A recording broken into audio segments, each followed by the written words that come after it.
All right, we're both over here choking because we're so excited about what we want to talk about today. Yeah. Uh, Happy Tuesday, everyone. Hopefully, you are tuning in to hear the conversation today.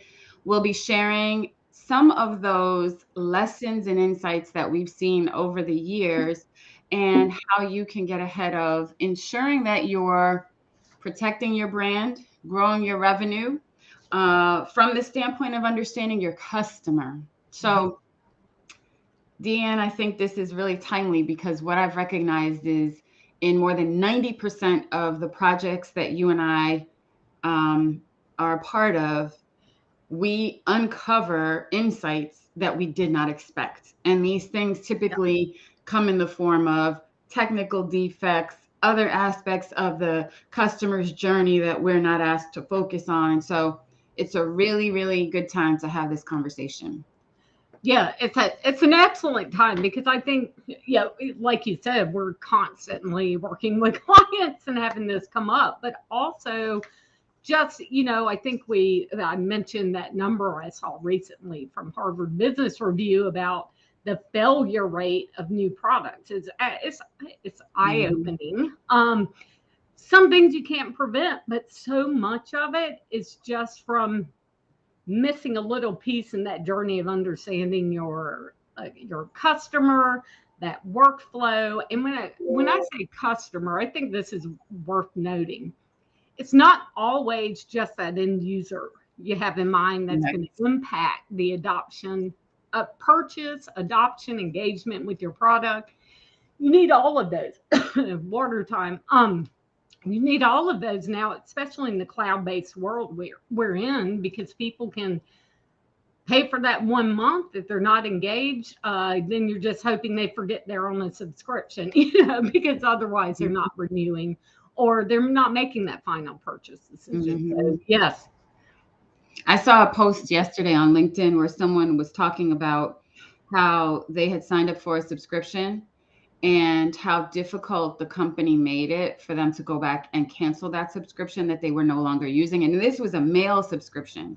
So you Yes. think about getting product in the mail and it adds up. I can remember years ago buying some kind of skim product and that kind of thing happens. And canceling that subscription, they made it so difficult. And Yes. you think Yeah. about the fact that that is it's frustrating. Yes. And that also impacts the perception of your brand. And It so Yep. even though it has nothing to do with the product itself, that's part of the experience.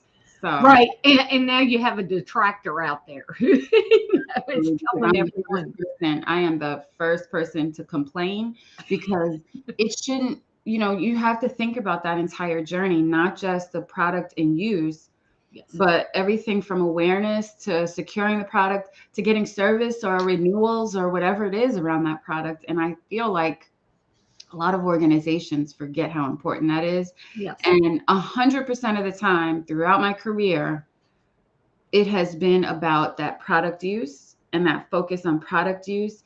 And I've had to, in most instances, raise my hand and say, hey, we've got to start with understanding that end to end journey first. Yep. Then we can talk about, the use and where that fits into things. Exactly. And where do things go wrong, Yeah. in that journey, in that, the things you're not uncovering. Mhm. I think that's a lot of what we'll talk about today is, you come Mhm. up with we've been on teams in our corporate lives and, as consultants, where Mhm. you really had something that you should have in your mind just rock the world. It was innovative. It was easy to use. It was aesthetically pleasing. It kind of met all it checked all the boxes that you think of normally. Like it's a cool Mhm. feature. People are going to love it, but why does it not work? Then you're several $1 million in, and your product's gone, or it's Or it's on hanging life on. support. Yes, Or it's hanging on. yes, and you're But bleeding money. that's right. And that's the thing is that a lot of times in those instances, the team starts to run and hone in on the product. But to your point, it's so much more outside of the product. Right. Yeah, exactly. And so I know that first point. is kind of like, it's just what you said. You've gone to the drawing table with incorrect assumptions. Exactly. And so, Oh, go ahead. Go ahead. So I was going to say, in line with that, Yeah. the first question I think that we need to think about is, where did you secure information or an understanding of your customers' needs, their pain points, that sort of thing? What are some of your experiences around this one? Yeah, well, I mean, I think we're all really guilty of using ourselves as a user, especially when you're kind of a lot of product managers are experts in the realm that they're managing, in the products. That's kind of their wheelhouse. But you often end up making assumptions that are based on what you think you need, what you like, what maybe a couple of people you've talked to, your favorite clients. I think we've talked about that before, that you run out, get some feedback on. But have you actually validated those assumptions? Have you accurately even identified the people to go validate, all the people you would need to validate, or roles you'd need to validate those assumptions with? So my experience is that's been a big one, because we get very focused on a pet product or a pet feature, or something that really is really innovative. So, with AI, I know there have been recent clients, there's an assumption that AI is going to make things, and I won't skip to another topic we had, but you make assumptions that that feature is important to that user because of trending technology or whatever it should be. And really, it may not resonate with them, or it may not fit in their workflow, but yeah, so I think there are a lot of assumptions. How do you feel about, because I have an opinion, how do you feel about experts in a particular discipline serving in product management roles? So, I mean, I think, just like I said, it's a double-edged sword. I think it's really important because they often do have that background, that esoteric knowledge in some cases, really understand the field or the area. But they also can come in with, just like you and I can, if we're working on certain tools, you come in with biases of how you think things should work, how you think people should work. So I think it's a good thing because they bring a lot of knowledge. But I think you have to be more aware that you are design. Don't make assumptions. Don't assume you know the right. What do you think about them serving in roles as advisors instead of owners of decisions? Well, that's actually a good one. I definitely think you almost have to have that. You have to have, I mean, not have to, but you really need some level, depending on the industry and what you're working on. There are cases where it's just going to require, you and I don't need to be working on medical equipment and making all the decisions, and because we're a product manager for it. You got to have that expertise there. But you have to go beyond that individual or set of individuals and really make an effort to validate those. And a lot of that comes out of some of the earlier research, like before you're trying to validate, but you got to gather what those pain points are before you make assumptions and prioritize them in your product. So, and I can echo the importance of making sure that gathering those customer needs and pain points occur outside of your office. They require that you're engaging with folks that fit within that target market, that you're listening to not just outliers, but perspectives that are a part of your target market.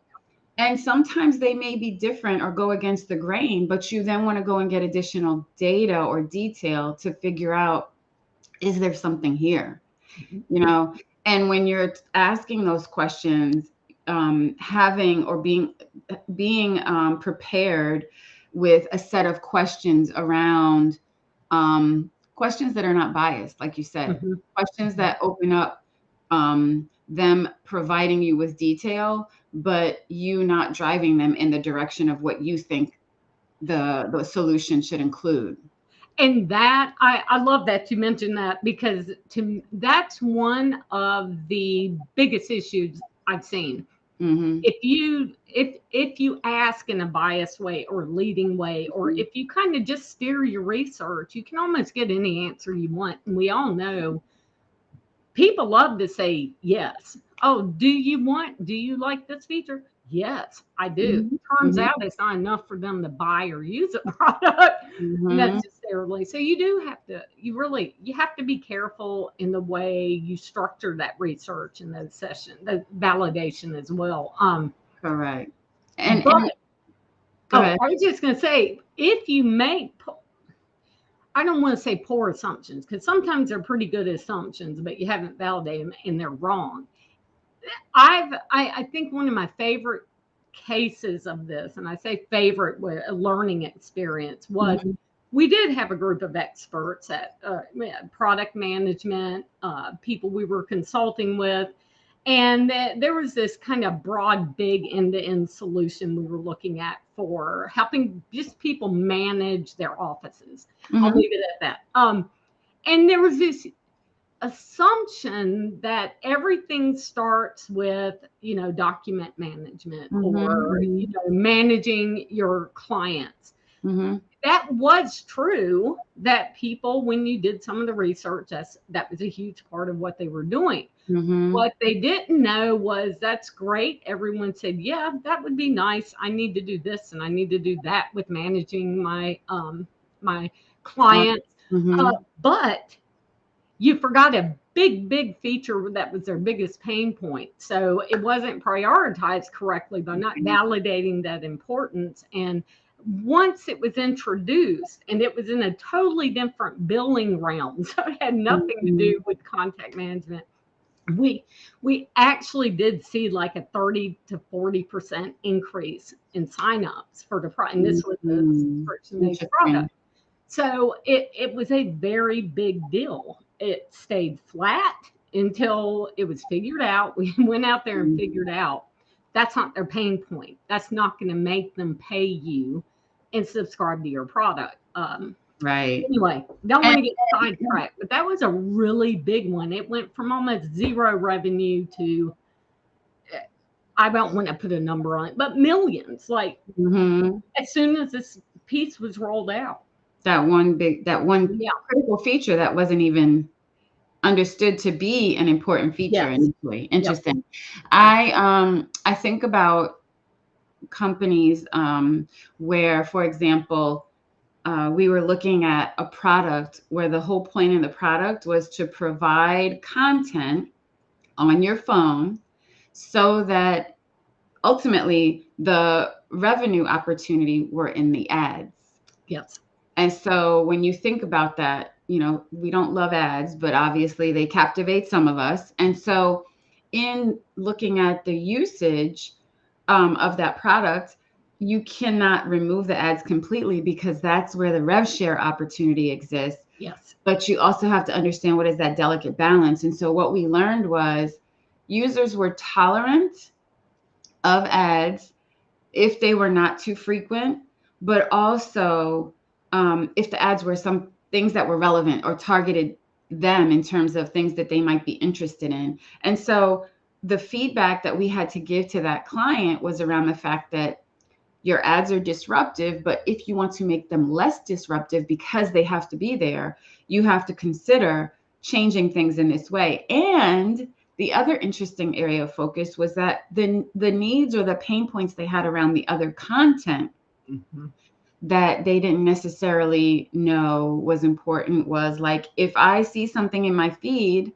and we see this sometimes on tools like LinkedIn and Instagram, if I see something on my feed and then I want to go back to it later to share it with someone else, it's gone.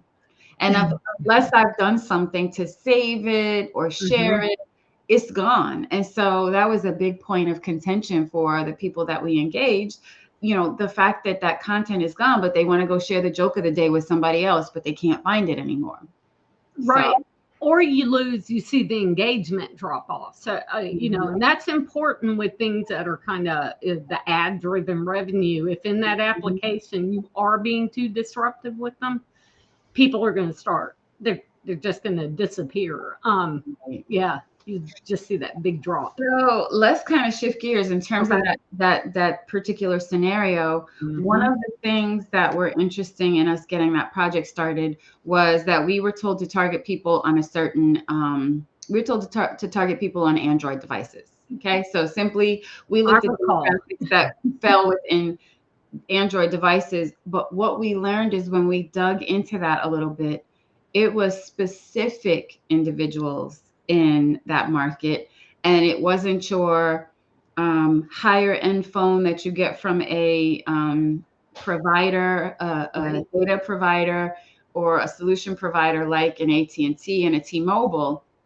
We discovered that it was a different tier of user, and that their phones were likely purchased in convenience stores in different locations. And so what we found was there was a fundamental disconnect in even understanding who that target market included. So it wasn't simply just users of this technology, it was a specific demographic within that market. So when you think about that, the next question I have is understanding who's your target market, and do you really understand who your target market includes?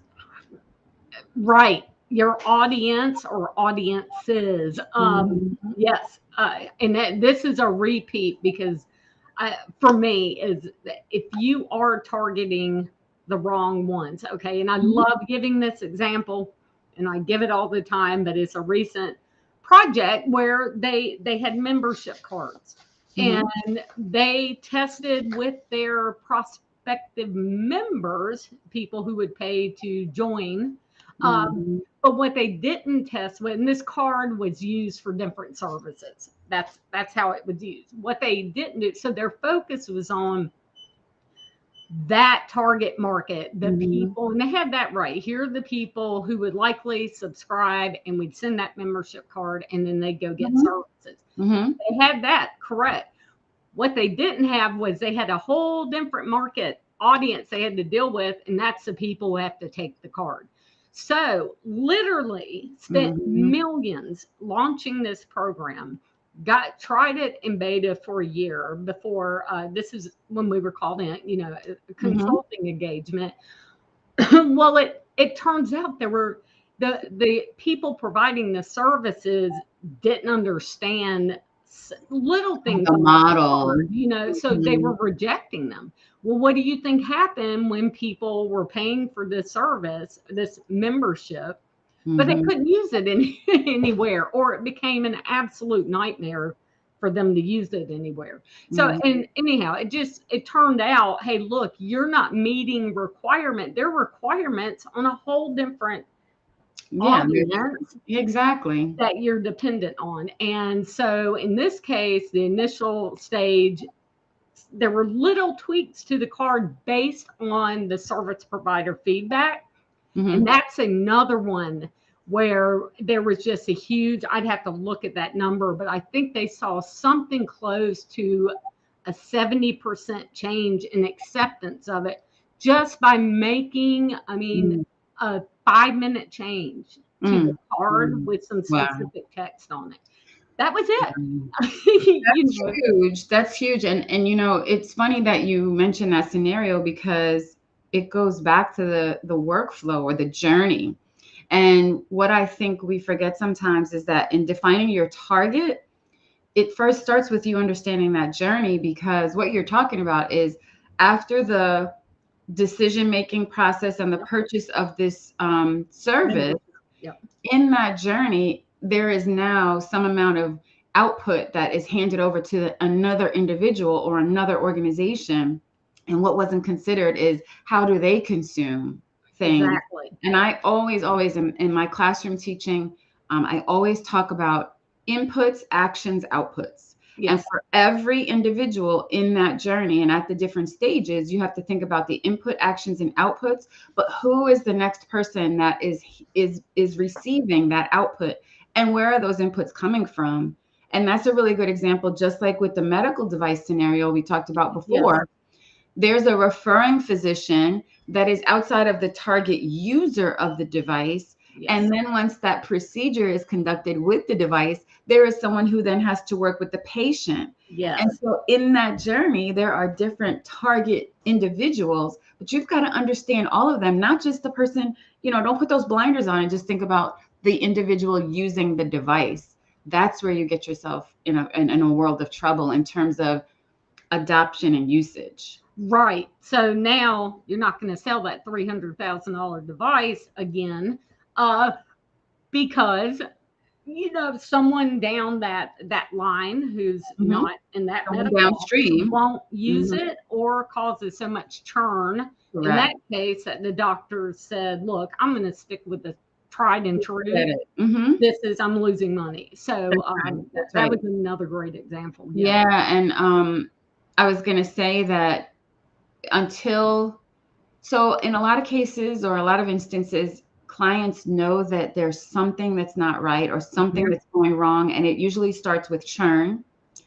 Or you see adoption rates. You might see purchase, but you don't see the adoption and usage rates that you'd expect. And so those become those kind of red flags that, hey, something's going on. We need to dig into this and figure out what's going on. And it's not just about that offering, your specific offering in isolation. So, hey, before we go any further, I want to make sure that we check in and make sure we have no people who have joined. Please share your name, where you're from, and if you have any questions for us, just jump into the conversation. We are interested in answering questions while we're here as well. So in terms of, let's go back to this question of who's your target market. What are some of your strategies that you use in identifying that target? Yeah, that is a good question. So a lot of it will go back to if I'm brought in early in the process, it's kind of going back through that discovery work, and talking to people and understanding the space, everyone that's involved in that space. That's normally, if I'm involved early, I always do that. Ethnographic.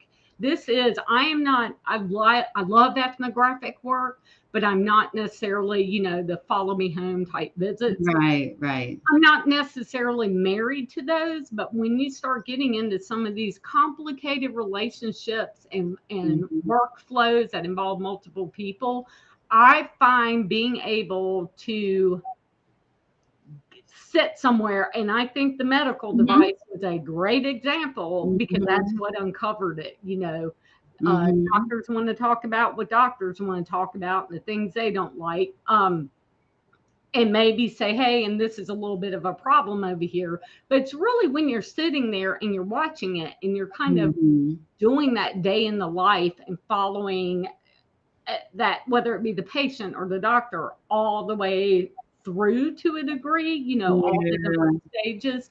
That's where I think a lot of stuff's uncovered. Same thing with going back to that office management software I was talking about. There were a lot of features that we didn't know there were people involved who could potentially kind of throw a monkey wrench in things. But it took being in that office and observing it happen and seeing some of the interactions when that kind of came to the surface, when a user couldn't even express it, really, if that makes sense. And that, I think the observation, so hardcore ethnography, I hear you in terms of that's not necessarily the answer. Some degree of observation is necessary.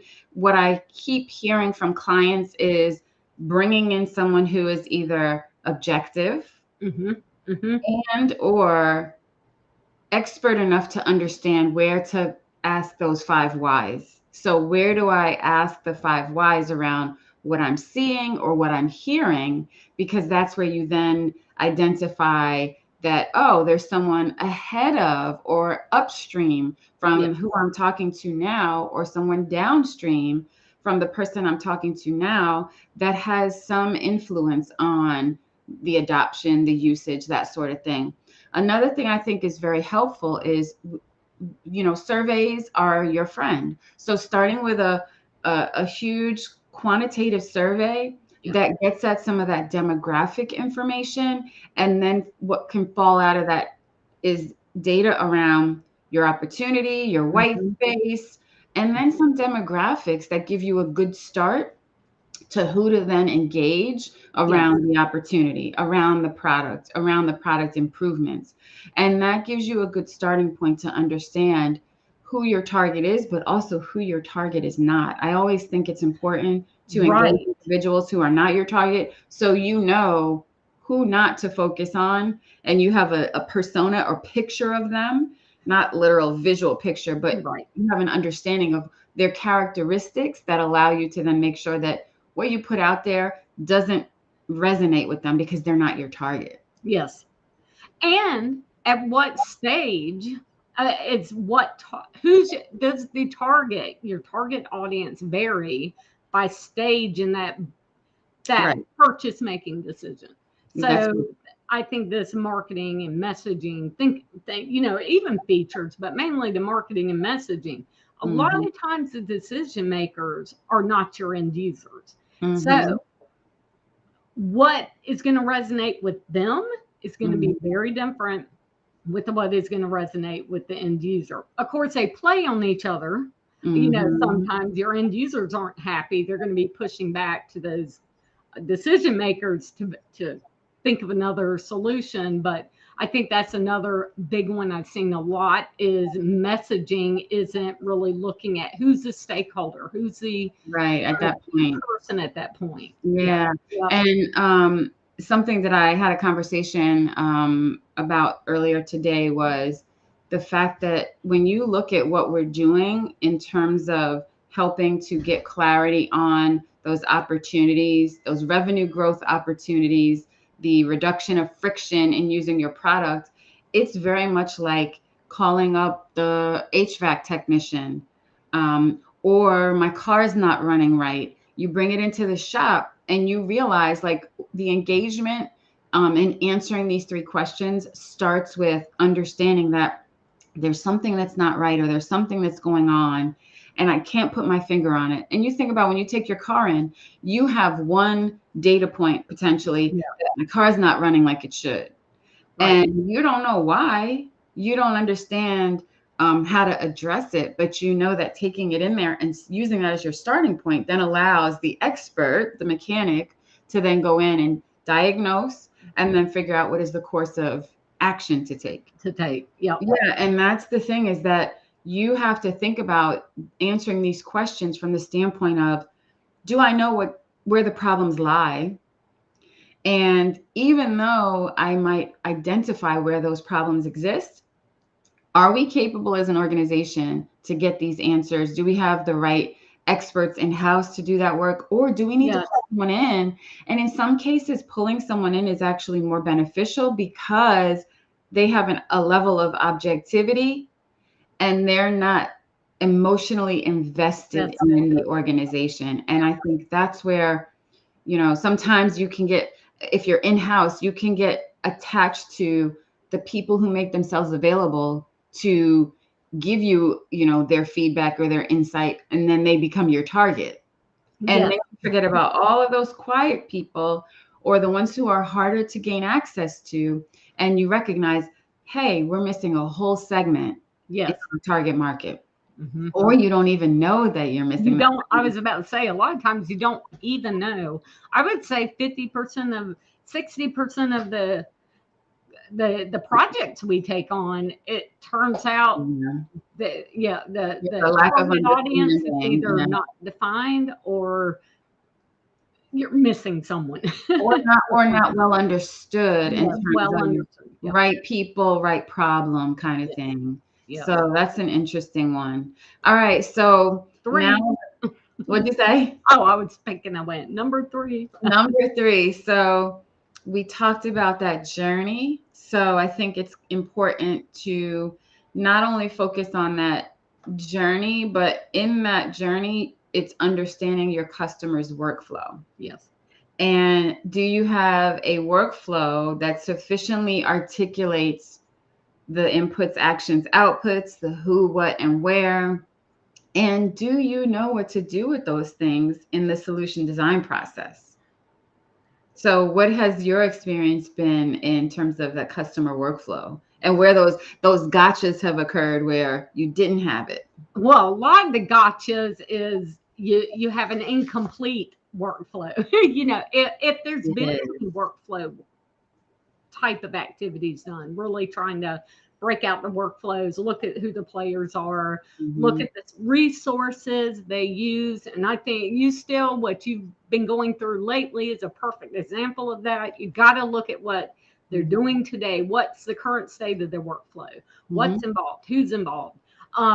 So a lot of times I see that none of that work's been done. So, you kind of get a product concept and you go and you test individual features or wireframes with people, and you get oh yeah, it's pretty, it's easy.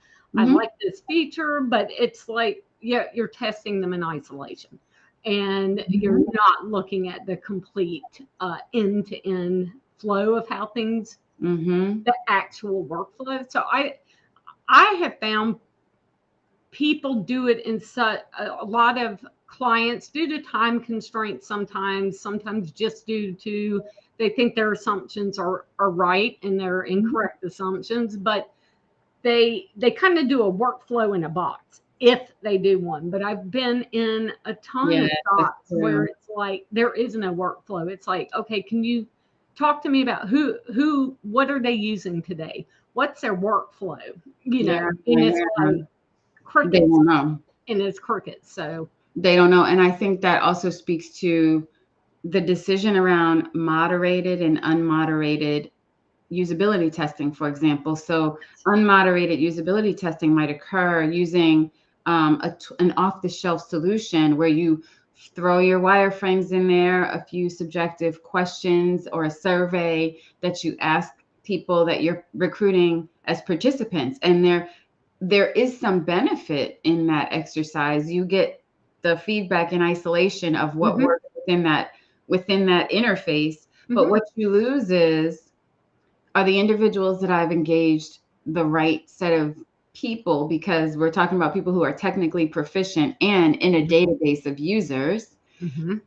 Then you have the situation of this doesn't account for their workflow and you don't have the opportunity to ask questions around that. So there are flaws in just running with that and saying, oh, well, we got 80% success in our unmoderated usability testing, so let's just, move forward with this solution. Exactly. Well, the challenge is that, like, for example, recent conversation with a client is you're introducing a tool that's valuable and helps people to make better decisions in doing their job. But even though in isolation that tool is very useful and valuable, did you consider the other tools that they're already using? And you're adding yet another tool, yet another login. Did you think about the fact that they're on the road and outside of the office and not in front of a computer when they're performing these tasks? And what is required of them to be proactive or to get information ahead of going out into the field? All of that is their workflow. Yes. And if you don't have insight around that, you can very easily feel the frustration of why are they not using this tool because of all of the value that exists. Yeah. And I think that recent example that you've experienced, they pretty much saw 100% we like it, a 0% adoption. For that reason. Yeah. So if you had just shown that, talked through that, gotten feedback, and been, that's a great thing. That's great. But no one used it. And I saw something similar with a billing solution. There have been tons of testing, and I'm guilty. I was involved. Tons of testing. And the front end research okay, we have to have this as part. This is not going to launch if we don't have some form of billing and invoicing and that sort of thing. So spend a ton of time, and it turns out, well, guess what? Every office also has.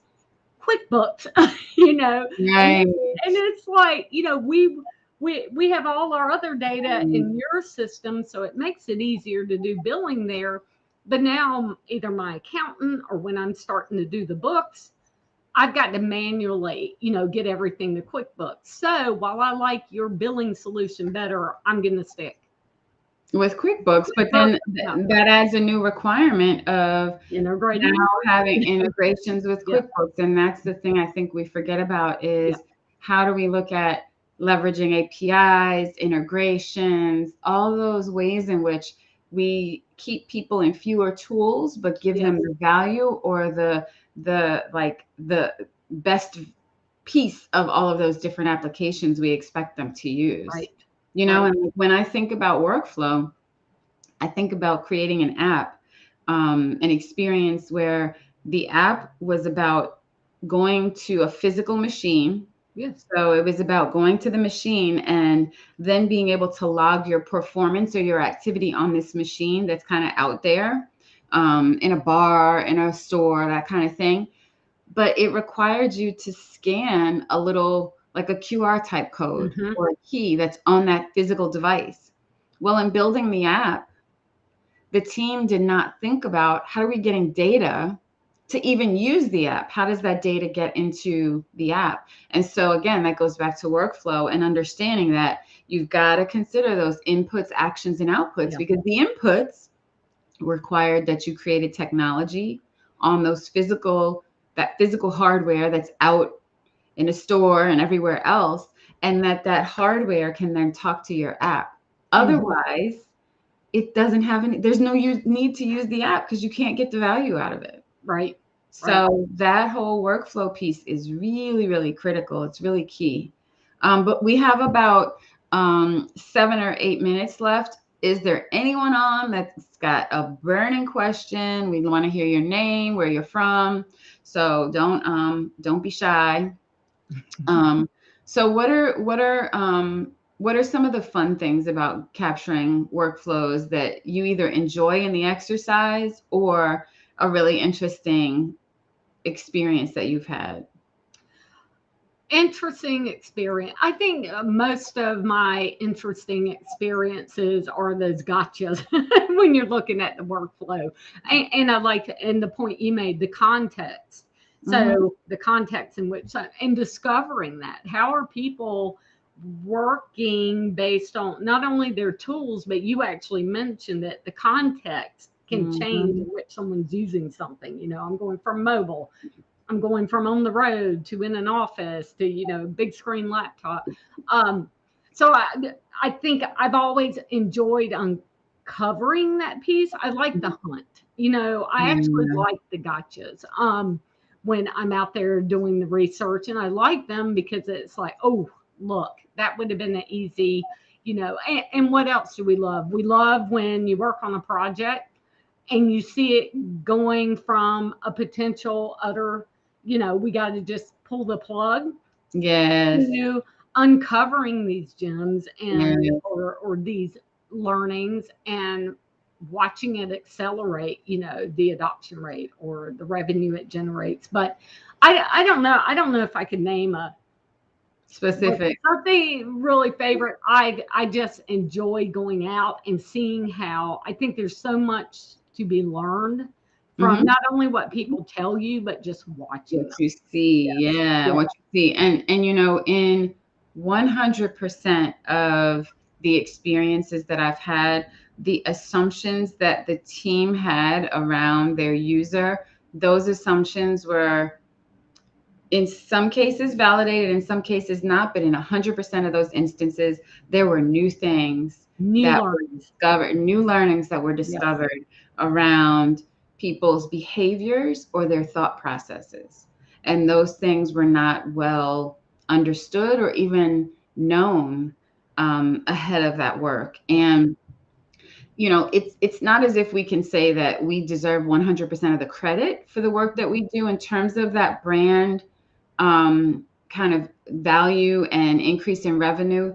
We're not saying that 100% of that comes, you know, directly from the work that we do, but it has a definite impact on those things because This work then influences your marketing, your product development, your sales roadmap. Yeah. your roadmap. All of those things are now influenced by stronger and more data-driven inputs that you didn't necessarily have before. And I think that's the key, is understanding that this work is a precursor to all of those other activities and outputs within your organization. Well put. Yeah, yeah. So what questions would you, I'm kind of going through the 3 questions that we went through, which is, where and how did you get info about your customers' needs and pain points? Who's your target market? And have you captured customers' workflows? And do you use it in the solution design process? Right. Anything you want to add to 1, 2, or 3? Well, I'll just add this one comment. And that is, they're all kind of related too. If you fall flat on one of those 1, 2, 3, or ignore it, it's probably going to affect, they kind of overlap and they affect each other. So if you're using the wrong target market, you probably have some incorrect assumptions. You probably don't understand the workflow because it's not the right people at the right point in time.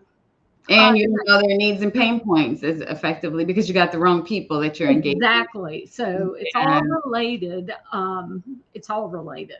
It almost speaks to, again, going back to the kind of foundational aspects of who we are coming out of academic training. There is rigor around capturing or engaging the right people, capturing the right information from those individuals, and making sure that that information is comprehensive, that is necessary. And if you are just kind of winging it, you can potentially miss out on one or more of those things.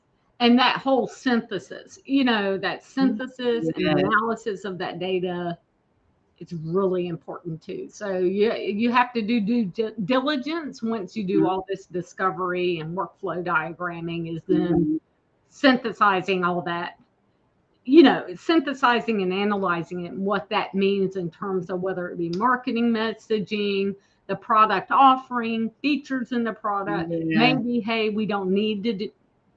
Yes. We might not need this feature or product. Let's save the money. Anything like that.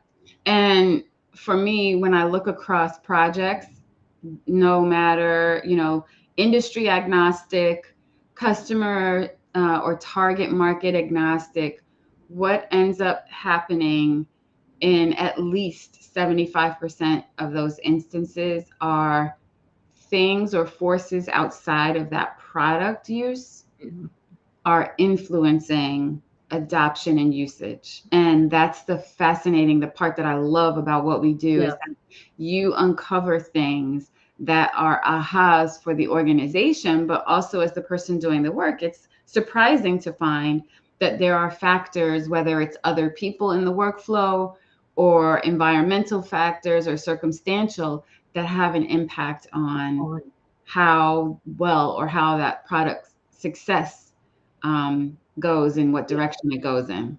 Yep. So we have no questions today. Wow. I know. I'm surprised. It must be because the weather is nice, I'm assuming. It's not too hot outside where we are. Finally.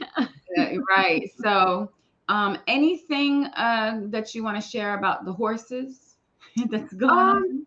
So little Wally is still down. I think I told you that last week. So for those who don't know, I have a mini donkey named Wally, and he foundered about a year ago. And so now poor little Wally is down. We're trying to keep him cool in the barn. Okay. Well, we're going to send some good vibes and to Wally. To Wally. All right. Well, we are done for this week. Send in your topics. Thank you again for listening, and have an awesome week. Yes. Bye. Bye.